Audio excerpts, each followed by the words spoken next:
many blessings you provide for each of us in our town. We ask that you look over each of us, what we're doing tonight, and lead and guide us to make decisions, appropriate decisions for the town and all of its residents. In your name, pray. Amen. Pledge allegiance to the flag of the United States of America, and to the republic for which it stands, one nation, under God, indivisible, with liberty and justice for all. Okay, agenda changes. Are there any agenda changes before we have a motion to approve? Have you got anything you wanted to add? No, I think we got everything in here. Anybody? And I hear a motion to approve the agenda.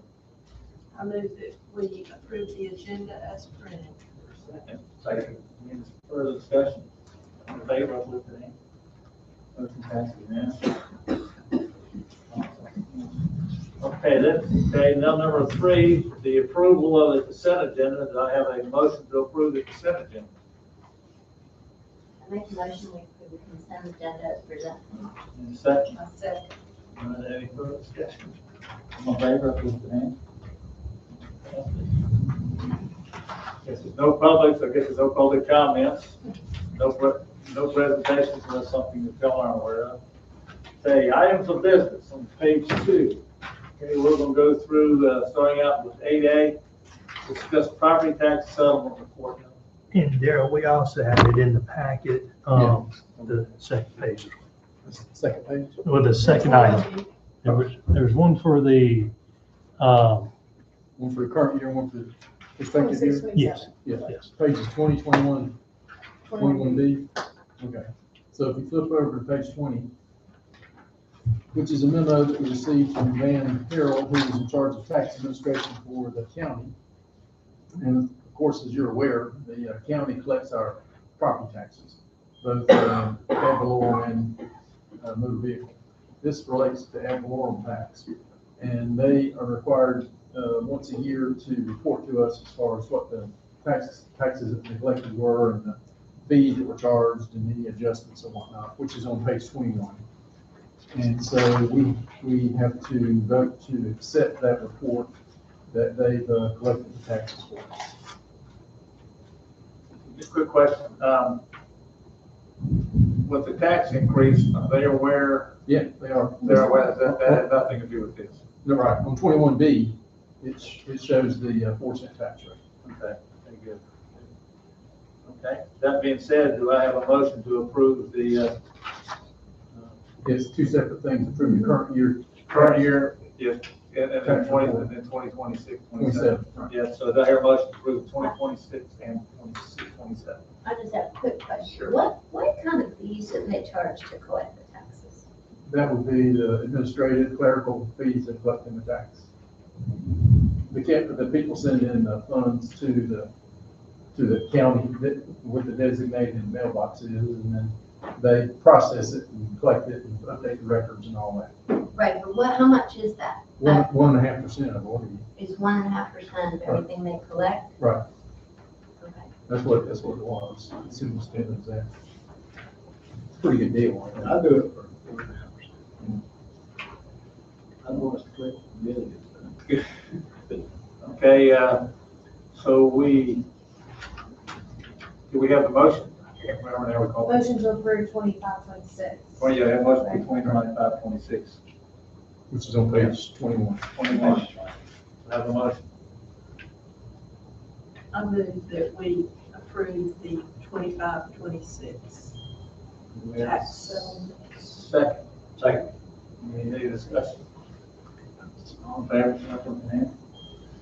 That passes. Now we need a motion to approve the 26, 27 property tax settlement report. I need a motion for that as well. The motion for the county to collect the force on our behalf. Click on our behalf. Right. It's not the settlement, it's Authorized. Actual collection. Right.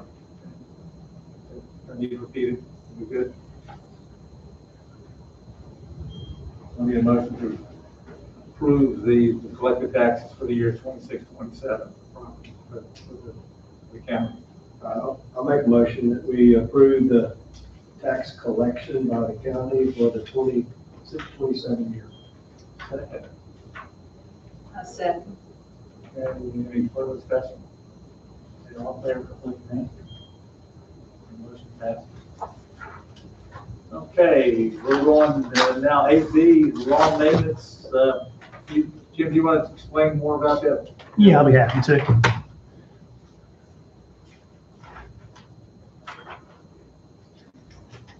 So as we had discussed at our last meeting, hired another part-time position as a maintenance technician. The new position would focus mostly on town hall, where the existing position would focus on the park, but they would work together as well to help each other out. We had talked about approaching Taylor and seeing if they would want to renegotiate their contract with the town, whereas the town took over all the money for the park, but we would still retain them to do the town hall. Before I had a chance to even reach out to them, I received a letter from them. It was just a one-line sentence saying, we're informing you that as of the end of August, we are receiving our contract and will no longer be servicing town fair. So with that being said, it's kind of put us in a place where we've got to jump through some hoops really quick because we need to buy some equipment.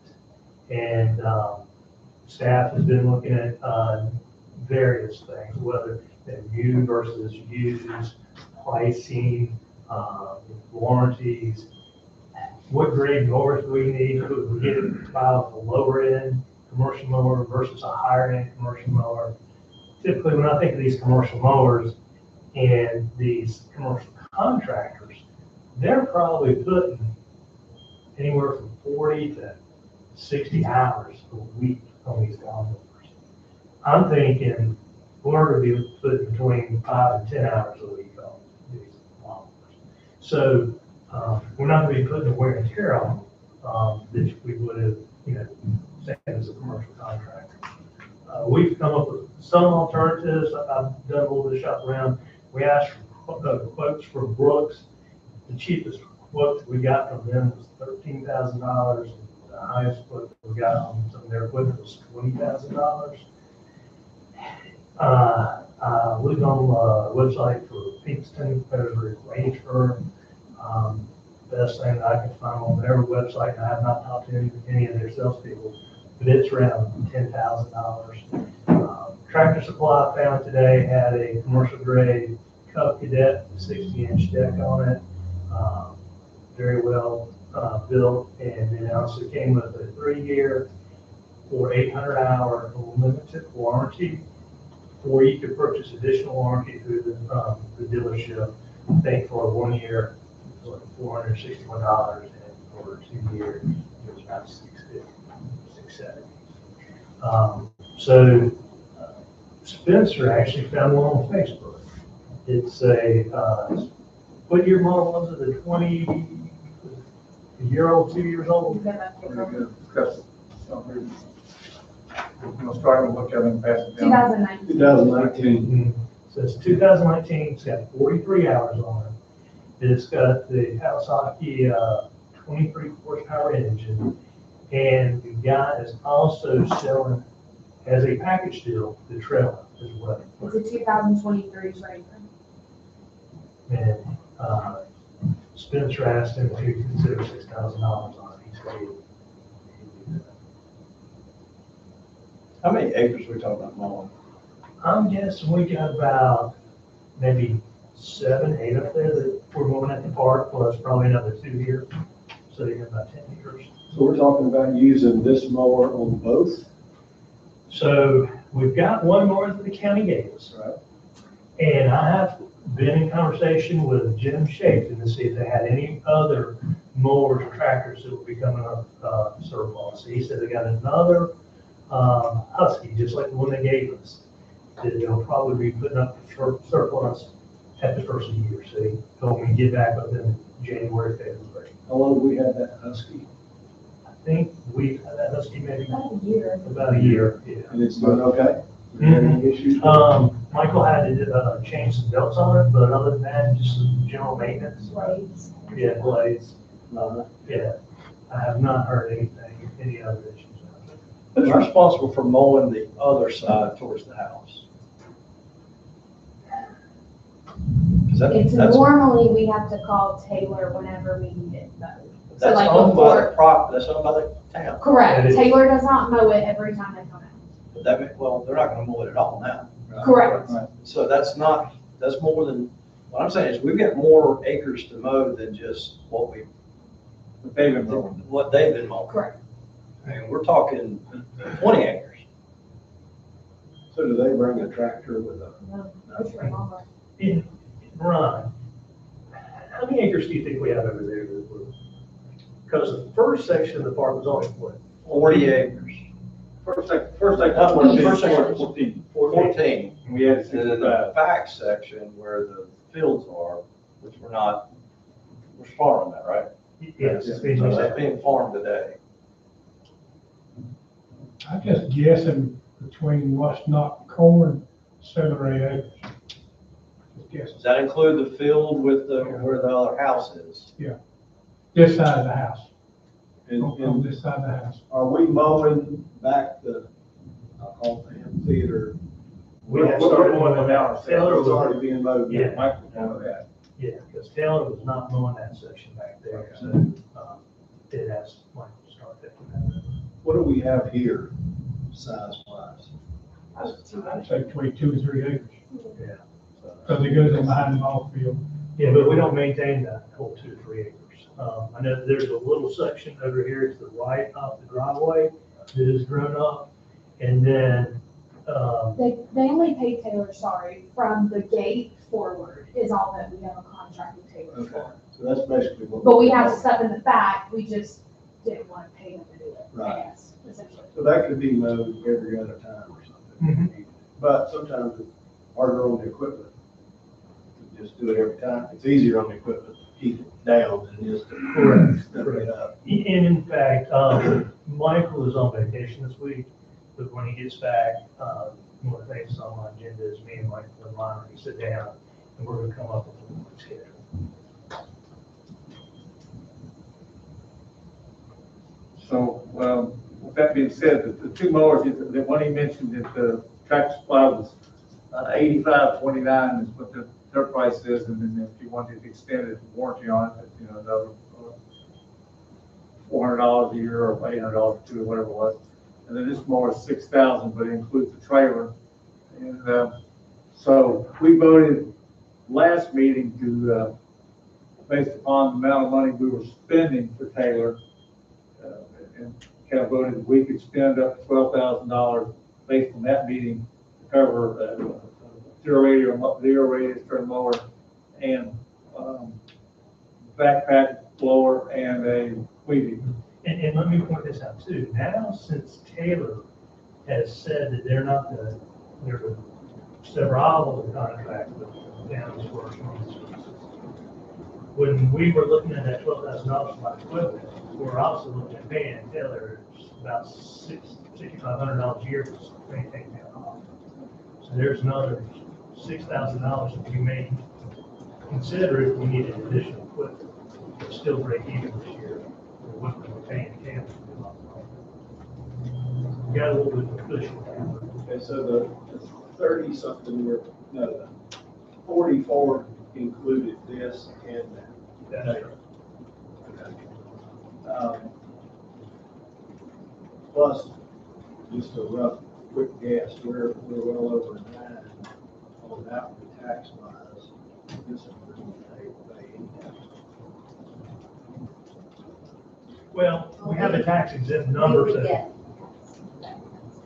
We get the sales tax back once a year when we file. Oh, okay, all right.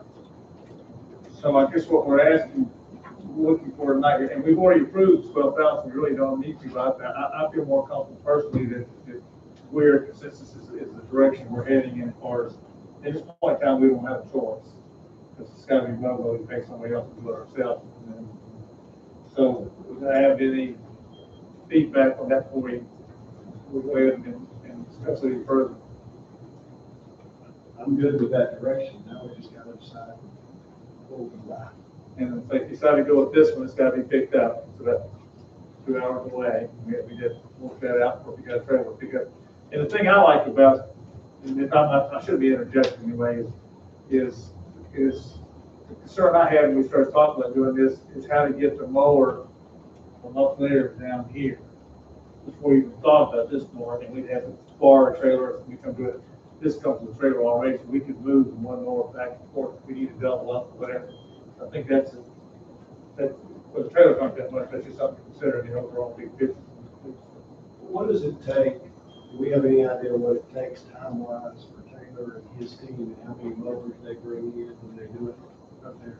Well, I do know that when they do 10 miles, typically it's 1 to 2 guys, and they're here for about maybe 45 minutes. Do we know about the farm? They normally have about 3 or 4 men, don't they? Are they running that many mowers, or somebody's? Normally one's weed eating, probably 2 mowing normally. So we would need both mowers to mow up there, otherwise that's about all my. But the long range plan is down the road, finance available is to purchase a tractor with a front end loader and either a grooming mower or a bush hog to take up that down the road once we get to the point what we're doing. And I think you have a tractor that will probably meet the requirements, and you said you can get one of those for what? I said, $70,000. Is that you? brand new, so. Brand new. City got a tractor with a bush hog and turn it out? So my tractor, I bought it, last November, it's Solus. MR and International put it together, 2 treatments and companies. So it comes from 2 reputable tractor manufacturers. And right now in the U.S., to the best of my knowledge, the only thing that got over there to kind of escape the emissions, so 24, 29 horsepower, because once you get into your 25 horsepower tractors and up, then you have these emissions that you have to meet and all that kind of stuff. But yeah, I paid $16.5 per mile, and it's got a 5-foot bucket on the front, and then I bought the 48-inch, 48-inch wide box plate. Got an auger for it, forks for to fit on the bucket. What does a bush hog cost on the back? Bush hog, you're probably looking at another 2500, I guess. Probably. I would recommend most likely going with the finish deck, because what we would be bush hogging wouldn't be that much, but you can get like a 72-inch finish deck back there, and most of your zero turns, like one that I was looking at that cut today, does about 8.5, 9 miles an hour. Typically, they're about 6 to 7.5 miles an hour. With the tractor, you can go much, probably about 10 to 12 miles an hour. But I guess that's long range, I guess, for the immediate, we're approaching the end of August, is we go ahead and purchase and we've already voted on to do it. I just want the feedback, if we want to go ahead and purchase that A08 inch or mower to be able to handle both crops. We have. So we basically, it's in the budget, we have the money to be voted on last meeting to do that, so we basically I was asking, could we give consensus to let him go ahead and do it? But whichever one. Hadn't you already done that? We get the money, I just think we need to be comfortable, we want to go for these 2 particularly, we want to keep looking. I just let them make the decision on what's best, but, I mean, you realize this is a long-term thing. You're setting the course for, you're gonna have to keep hiring people to do this after Michael and, Ronald. At some point in time, he's gonna go to the beach more often, and it's later on. You're gonna have to, this will be a constant emotion for the future. Correct. Not today. Yeah, this is a Band-Aid. Well, it's not a Band-Aid, you're starting a new process. Yeah. Well, and with this one, we're at basically 9, and we got about a trailer, there'll be another grand, so roughly we're at 10. This one was 46 hours.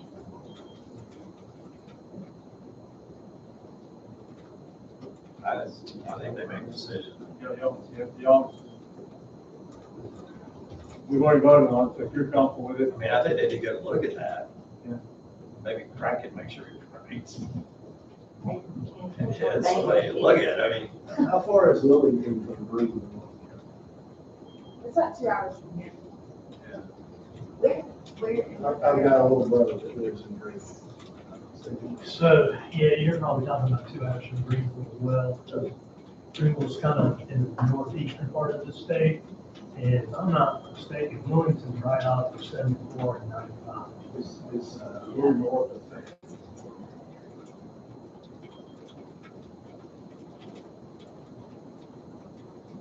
I think they've got to go look at it, make those decisions.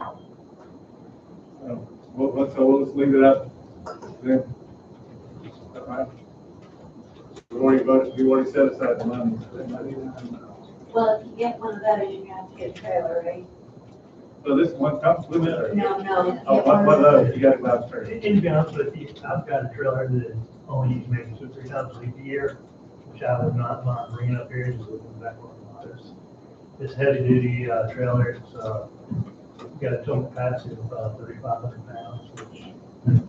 I just get the best mower you can, I mean, you can put some hours on So that way agrees, we just leave it up to the gentleman that gets it. And what I do is I confer with Michael as well, kind of get his. Okay, we good on that? Okay, down to 8C, discuss the post amphitheater. You know, this kind of been on the back burner, we haven't really gotten into it. We do, in your packet, if you notice there, they came up with 2 proposals for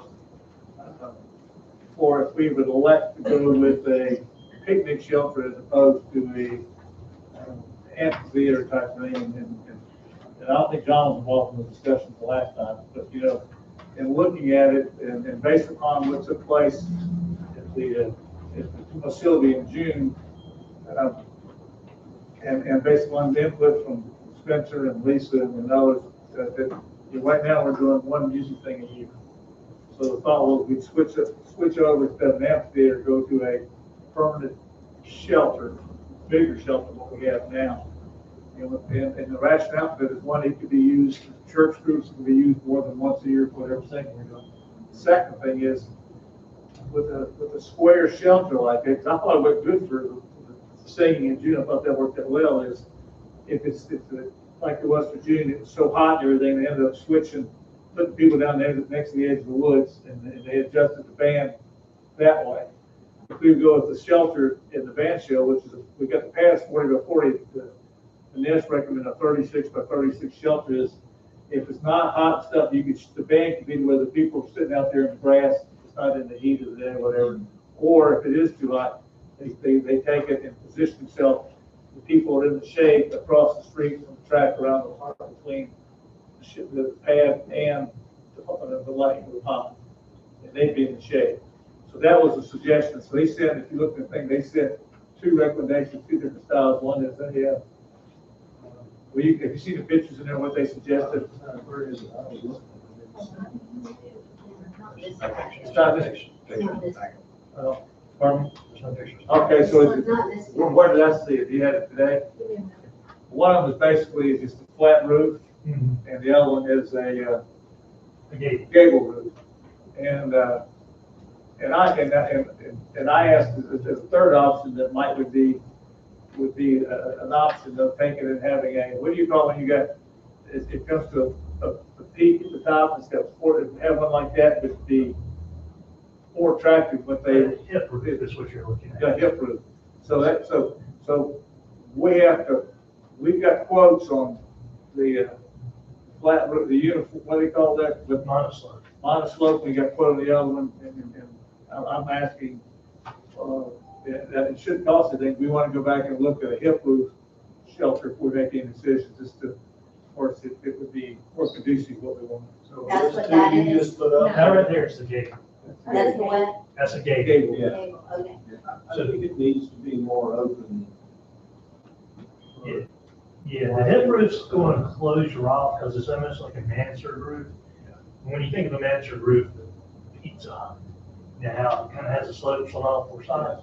Well, that's some answer, but when all four sides come up and make that diamond, the bottom of the diamond up there, then that's, like a hip or, you know, style. So anybody got any thoughts on, and we're not gonna make a decision tonight, but we've got quotes and we can get that back up to you, but if you want to consider those, the hip roof or, the vault, no, The gable. the gable roof or the flat roof, that's what's up, that's what Vanessa is presenting to us now, and the price is similar. 68 for the gable. Sorry, wrong way. And if you do 30 by 30, it was 50, basically, too. Gable looks nicer. Yes, much like that. And then we would need to purchase nice picnic tables to go in there too, right? And so one of the reasons why I had this added back to the agenda this time, there's some question on, about, you know, what is Benash actually doing? And what's their process, or what's their responsibility in this process? And really, their responsibility is to oversee the process.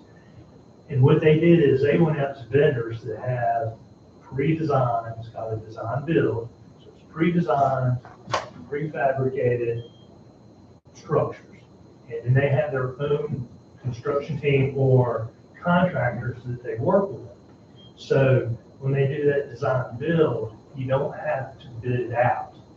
Whereas we did have to bid out the electrical because we did not include that as part of that design build. And so, you know, naturally, we can go back to that same concept with a shelter type of structure, or if you want to look at saving money, you can hire your own contractor, but the contractor would have to be responsible for receiving the fabricated building that's in pieces, and then putting it together. What's go back to the gable, 60-something thousand, 68? What's the 68 include? Is that install cost or is that just the cost of the structure? It's cost of the structure. So we're probably looking at 80. I'm guessing if we use our contractors, it'll probably still be about the same price as what it would be for the amphitheater. So you're probably looking about $125,000 cost. And that doesn't include if you wanted to put power within the structure. No, That's just building the structure. Our pad is 30 by 30? 40 by 40. I mean, that's recommended 36 by 36 to have the So that 68 would go up something. If you have 36 by 36 on that watershed, it's gonna go in concrete, potentially. Well, it was his idea. He thought that was make it smaller for that very same reason. I don't know what why his rationale is. That's why I said that I don't know what he thinks. So 36 to 36 is what he recommended for that 40 by 40 pad. And before I forget, you know, I talked to Fernando, the guy up here on 218. You know, I went back to him. He came back and I haven't had a discussion with him in 2 months now. He was telling me that he still wants to do something for Fairview because he does steel erections for the building. He said that, but he said that he is the only, he does all the putting the steel up for this one company. He does all their business, and he said he went to them about designing whatever we would want there. And they came back and said we about 170,000. I told you that already. 170,000 to do. So which, you know, that's, we can't do that. But he said, according to him, one, he's not a contractor. His cousin's a contractor, but he's not a contractor. He said that this company owes him $2 million in change orders. And he's told that company, he says, I'll be willing to do this and you not pay me whatever the cost is against that, which you owe me in the change order. But we haven't heard anything more from him. So don't know anything. I think Fernando's off the table. We keep going back and forth with this guy. But I'm saying that, but if he came, But I don't want to deal with, he's bargaining change orders for product and all that kind of stuff. I'm just telling you what his status is, right now, and I'm not supporting it, I'm just telling you. So, so how do we want to proceed? We're not gonna vote tonight, what is y'all's thinking about? Gable roof, bigger, That's just 30 by 30 right there. Yeah. get a price. And that's 68, we're talking 36 and 40. Right. So jack that up some more. I mean, just get a 36 by 36 and a 40 by 40. Well, see what they said. And you can do that through Vanessa, correct? Yeah. Good plan. And ask him to clarify the reasoning of the 36. Or a 40 by 40, why would we not use 40 by 40? I don't get that. You know, we could have saved a lot of money on concrete. I mean, not taking money, but still. So can you take care of that, then we'll bring it back in, like, so no decision's gotta be made, we got plenty of time, it's just a matter of if and when we make. And everybody knows that we do have $200,000 coming in from the state. Well, and then the electrical package was, 25,000. so he put that out to bid, got no bidders, which that's what flew all over me at the last meeting. Yeah. So I've called 2 of those guys and said, I want you to bid it. I mean, you know, you got me to bid it. He said they would be what, Henson said they did the other electrical work at the park, they'd be glad to bid it. So,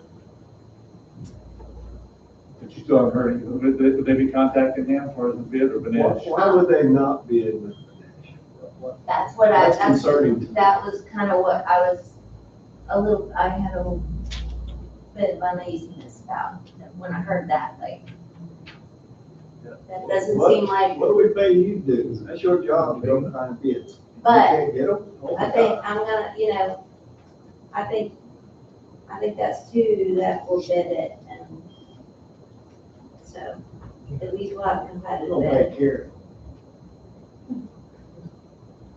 You got a little bit of leverage on it, don't you? No, I don't, we don't work with, I mean, I've used both of those contractors, but, for my personal stuff at home or whatever, but not for business. No, we have our own. But Okay, so, Yeah, I think on that. so how do you want to leave this? We're just gonna just keep discussing it and proceed on. I think to John's point, we get a 36 and a 40 by 40 price. Find out why they can't find electricians to place a bid. Yeah, I can put an email together to John Wood. And maybe get an estimate on the installation cost too. Yeah, we need to install. We need it. We don't need We're structural. paying him to drive this from beginning to end. We need all this information. We're paying him a crap load of money. So he needs to come to the table with his ducks in a row. So you're gonna take care of that? Oh, yes. Okay, good. I'll proceed on, and then now we're down to AD, the land use plan update. Yeah, so I just wanted to bring the board up to date, kind of let you know where we're at with that. Spencer, I'll kind of let you go through the slides for me. This is, so the 2040 comprehensive land use plan. In Focus is actually working on this for us, and they're writing the document. And it's Michael Harvey's the one that's in charge of it. So what is a comprehensive land use plan? Basically, it's a policy. It's there to help both staff, the planning board, and town council making land use decisions. The next slide, please. So why do we have a comprehensive land use plan? First of all, we got it because if we want to have zoning in our jurisdiction, state law requires us to have it. But also what it does is it gives us a sound foundation for making land use recommendations and decisions. And how does it do that? Well, throughout this document's got goals, objectives, and strategies. There's 9 goals that the citizens of Fairview have come up with that have been incorporated into the document. These came from the citizen survey that was put out. And then each one of those goals is supported by strategies and objectives. And so in going through those those goals. If there's a goal in there that, say somebody's wanting to rezone a piece of property, and one of those goals doesn't line up with that rezoning, then it gives you a sound reason to turn down that zoning request, that rezoning request. Like I said, it's a policy document. Let's go to the next slide, please. So what are the goals for the town? It's to maintain and enhance local infrastructure, stay family-oriented, retain our character, attract business and improve downtown, provide more natural areas and attract more things to do, come together as a community, keep crime low, clean up our town, and address businesses appropriately. Let's get to the next slide. Some of the key factors with this comp plan is plan states that the town of Fairview will not assume financial responsibility for the development of independent water and wastewater facilities. Also, we're not going to create any private facilities or public facilities. We may partner with the county in respects and in the future, nothing in the near future. Our town residents are expected to rely on private well and septic systems and the creation of centralized, and when I say centralized, this would be, Union County water and sewer, wastewater treatment facilities will not increase residential density that is by right development. So just because somebody has got access to water and sewer does not necessarily mean they're going to get more density. In fact, when you look at our land use plan is that we have in place today, and our future land use plan line up pretty good. There's been some minor adjustments with the new one, such as, and I'll show you in a second. So what the future land use plan does is that one thing that they added to our current land use plan is they've identified institutional uses. There are some concerns about that we would have to address institutional uses kind of differently through zoning laws, and so they wanted to make sure that they address all those. It also shows the existing non-residential parcels. These are the parcels that the town actually rezoned. These are not all your commercial properties throughout the town. Basically what happened is there's a lot of non-residential properties when this was unincorporated Union County. And instead of penalizing those property owners, town says, okay, well, here's what we're gonna do. We're not gonna show your property as being commercial, we're gonna show your property as being residential. Our comp plan is going to call for this to be residential. So should this business close down, close the doors, and the doors stay closed for 180 days, and guess what? You lose your non-conformity. And the only thing that you can do is either rezone the property if you want to reestablish, or you have to come into conforming use or uses conforming to the RA40 zoning district. Let's see, and then all the other areas that are shown on the map are low density residential, as they are today. Let's go to the next one. One of the things that this map does, as I said, shows the light blue areas. Those are going to be your institutional or your civic locations throughout the town. The purples and the reds, those are all existing as of the same way with this map right here, existing properties that the town has rezoned. So we don't want to penalize them and show those as being residential, but we're not showing any areas outside of what's existing non-residential zoning on there. In focus did focus on the downtown area, which is the blue. And instead of just having a big round red circle, it kind of got down to the parcel layer and said these parcels are more conducive for that downtown type of development. So if somebody were to come in and want to, do the lawyer's office, and it was in that dark blue area, it probably be something that the town would probably support. And they would probably have higher design guidelines than you would for just regular districts. And I think that where you can actually, since it's a non-residential zone and non-residential use, state law will allow you to have design guidelines. So you can get the appearance and the specs that you're looking for to complement downtown or create the downtown. The other thing that's new on this is it's got these catalyst study areas. Now, those catalyst study areas are nothing more than a circle on that map. Those are areas that in the future, the town may say, hey, look, maybe we need to do some further in-depth study, because right now, we've been at the macro level, and those study areas, we would dig down into the micro level and really get into the weeds, and it's called a small area plan. And it's more in depth than what you would see on your comprehensive plans plan. And the small area plans, if adopted, they actually become addendums or appendices to the comp plan. And this is just kind of giving you an example that 601 right there, we do have 2 parcels that are zoned non-residential, they're commercially zoned, but is there potential in the future for that area to become more commercial? And if there is, maybe we'd want to do a small area plan there to kind of dig into the weeds much more so and make it more concrete and really build a vision for that area. What intersection is that? Is that Reed? Yes. You sure you don't need?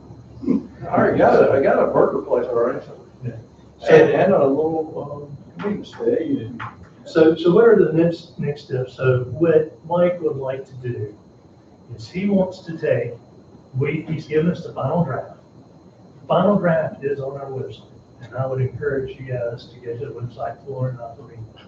The other thing I'd encourage y'all to do is watch the YouTube video from next Tuesday, when Michael gives his presentation of the big picture of the future land use plan.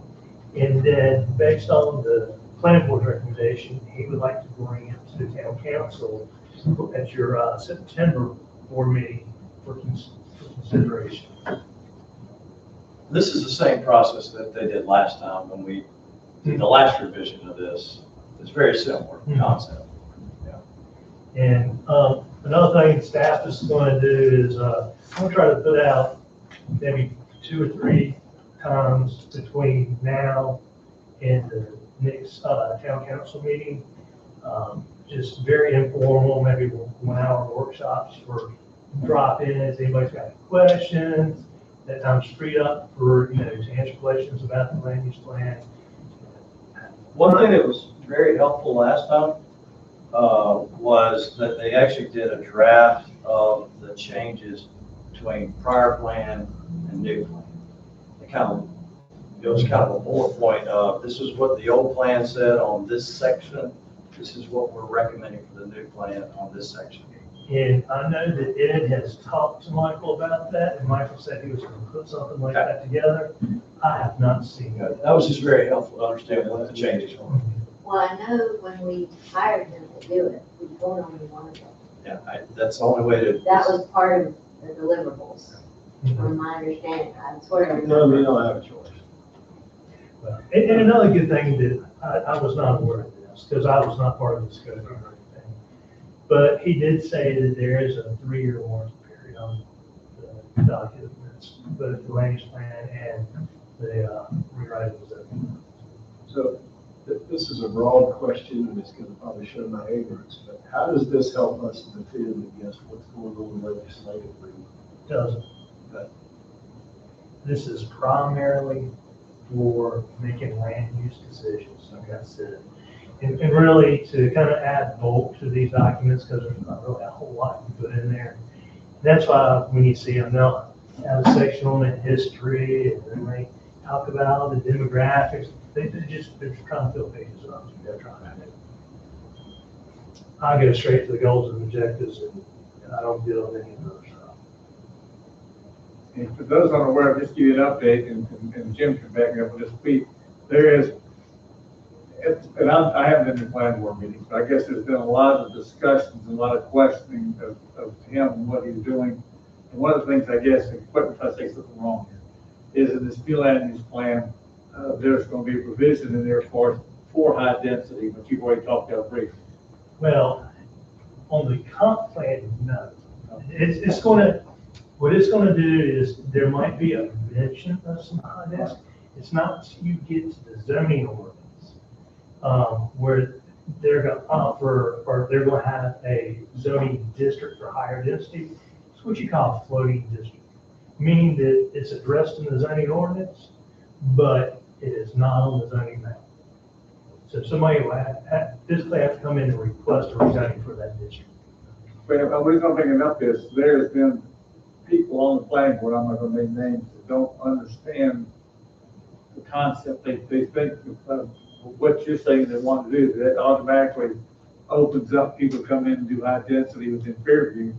And my understanding is, that's not the case. Why it's in the plan is because if we don't have a plan, somebody wants to come in and do high density, and we say no. They said, well, there's no provision in your ordinance plan that says we can't do it. They want to have something there that's defendable, because it goes through the planning board process, and they can't sue us because it's there. And if you don't meet the guidelines and get the approval of the planning board and the town council, they can't have it. So that's a protection. Am I saying that right? It's protection for us. But there's several people who don't understand it, so that's why There we're suggesting. have been jurisdictions where they did not offer higher density, and they were a lot like we are today. And whereas the highest density you can have is 1 unit per acre. And so they were slapped with discrimination lawsuits. So that's the reason that we want to try to do these workshops, to maybe, apparently there's this understanding exactly what is being said. And we want to try to do that. And the way we would like to have, town permitting, is have a workshop and have either 1 or 2 town council members to be, if they can be at that, so we don't get involved in a quorum, and sit there and let it be explained, so the town council is well aware of what the intent is, and these people don't understand it, will be better educated. So that's part of the overall plan. Go on an hour and a half, I gotta go. So that'll recover. We don't know when, but hopefully they'll understand, because they think automatically, since it's in there, that we're opening the door for high density, but we're not. We're taking the bill.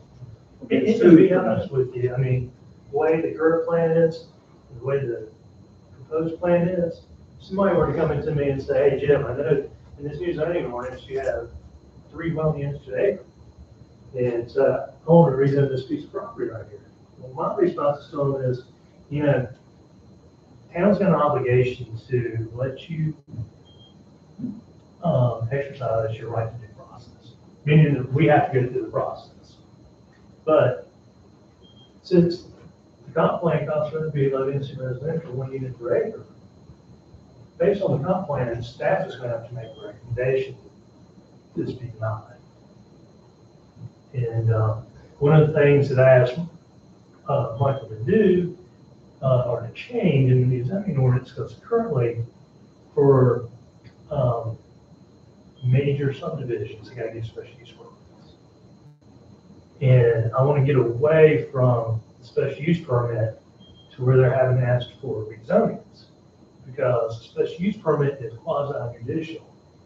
This case law says that if something is allowed with a special use permit, then it's presumed that it's an allowed use. Meaning that if they can answer all the findings of fact in the affirmative, and they're not creating any safety impacts on the general welfare of the public, you have to. What's that definition of that neighborhood or whatever that you just what was it, super community or whatever? You talking about special use permit? No, 200 homes, or what was the term? Major subdivision. Major subdivision, what is that? Major subdivision for the town of Fairview is out of your parent tract, and the parent tract basically refreshes every 5 years. But you can only cut out up to 5 lots. Anything over 5 lots is considered a major, anything under 5 or less is a minor. As long as you're not putting in any infrastructure. So is everybody, okay, so understand what's taking place?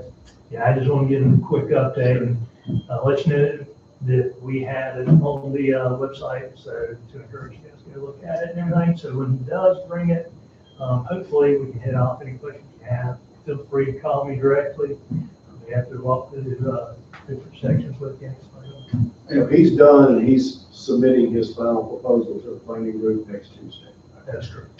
And so what's y'all's opinion on doing the separate workshop for the information, for our sake as well as people in the planning? Do you think that's a good way to approach it? In the workshops, to be honest with you, I was just gonna do like maybe like 2 to 3, or maybe a Tuesday, 2 Tuesdays and Thursday or something like that. Put it on the website, that way the general public's got questions. Hopefully we can hit them off at the staff level so that it's smooth sailing for you guys. Okay. Any more questions for Jim on that? Okay, we're down to council comment 4. As far as Patricia, if you got anything you'd like to address? Good. Not okay. I got a couple things. August the 27th, we're doing a blood drive here. We already have 3/4 of our appointments taken up. But they are still accepting appointments or walk-ins. It's from 2 to 6, next door in the community room. September 19th, we're having a movie night at the park. From 6 to 7:30, there'll be games and things for kids, and then at 8 o'clock, the movie will start. We're gonna have Bethlehem is doing hot dogs, hamburgers, Zion is doing popcorn. I think next chapter is gonna be like candy and drink, so it'll be like a little movie thing. And then December the 5th is Christmas, so start asking your church now. Did you say September 19th? Yes, for the movie night. Sure. Yeah, I think I mentioned about how I was gonna need to transfer some money from a capital management account to the regular account, which I did this past week. So I transferred 150,000 into our regular account. So, that's over there now. So hopefully that'll be all I need to transfer once we hopefully get to 200,000 before too long in the state. So the 200,000, when it comes, you haven't heard? I haven't heard anything. I probably send an email to you, and I see you haven't gotten anything. No, I haven't gotten anything. But that's how it worked last time, so I'm assuming that's how it worked. I guess, and part of the thought process is when we get notification we've got the money, we will put that in the money market until we actually spend it. Is that correct or not? Well, we can either do that or just have that 200,000 in our checking account and put whatever extra we got back in, because if we get interest income on that money, we have to report it. It doesn't go toward, our use of the funds. So it's actually easier record keeping wise to keep that 200,000 in our checking account and move our money back to the money market account. But we'll cross that bridge when we get to it. It's funny, man. It's just, That's all it is. it's just where you deposit it, right? That's, yeah. It's funny, man. Jim, you got anything else? I'm good to go. Hey, Ron, anything, any comments? Well, quick thing, this discussion we had in our previous meeting, we won't discuss that, we discussed, think about it, and get back. So what should we do? Come to you? What should we do with people that we are considering? How do y'all want to work? Call you and then we put it on the table and we get together, or? What do you look at me for? And is that- Well, I'm trying to get my opinion. Come back to you and then we rank them and go to them in order. Okay. So do That's what we do with the session at church. So do we have to go into a closed session to do those discussions? Because it can't be a quorum person, right? Okay. So it would be in a special closed session like this one. Okay. So This just, will be gone for 3 weeks, starting next Tuesday. I don't feel so bad anymore.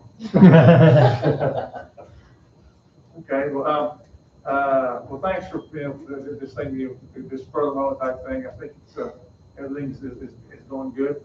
I'm not hearing any negative feedback. I haven't heard any feedback from anybody at all. If y'all got any feedback, I don't think anybody's noticed that the property tax is going up, so that's. Well, I haven't got the bill yet. Yeah. Gary, I did forget to mention the back room, last month it was approved to renovate it. That's done, we waxed the floors, painted everything, so we're moving. And I made a command decision, I think, so I got input from Spencer and Jim on this is, I think it was mentioned in one of our, in the first discussions of one of the meetings that for the carpeting for one of the rooms we wanted to improve, and also HVAC, somebody had said they would donate that. Well, it turns out that donate had restrictions. If somebody, tell me if I said this wrong, the donations were tied to somebody wanting to come in with a subdivision. We approved their subdivision. He didn't mean it like that, though. I think it was just a coincidence. He Really? wanted to give, but, You got a lot of grace in your heart, that sounds well, like. his kids are coming to school here, so. But They're good That's families. even worse. so that went on, so that, with that being So said, that, thanks, but no thanks. right, so thanks for those things, but the system that they asked me about, and the money's there, is so that in the quotes for getting air conditioning is, you know, It was between $12,000 and $20,000. $20,000. So the recommendation was to me and to Jim and Spencer is that Lowe's has a sale on those air conditioning units that sit on the floor and you have a hose that goes through the window. So they were on sale for $600, so they ordered 2 of them today. They were. Yeah. I got one in my garage and I do. So that's, they said that's fine, so that's where we are with that, so that's okay. Well, anything else to go to town here? I think, appreciate your patience. Probably do this as well. Huh? What we're just saying is a lot cheaper, probably do just as well. That's probably a lot better than here. Well, but with that being said, thank you for your patience and all your work, and then, I need a motion to adjourn. Motion to adjourn. Second. Second. And none of them wants to discuss it, all in favor, so I'll put their hand. Thank you for your time. All right.